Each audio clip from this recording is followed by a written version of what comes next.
exilio sempre supón un desarraigo da patria de orixe dun.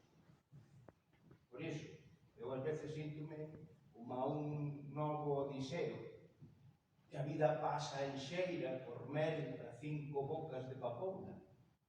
Miña dona, Penélope crioula, fica a tecer de cota súa queira. E vou, sen inquedanza viaxeira, pois xa teño nas sens lixos de foula. Concello de Botar, Tiarcil troula, e para min ata xente aventureira.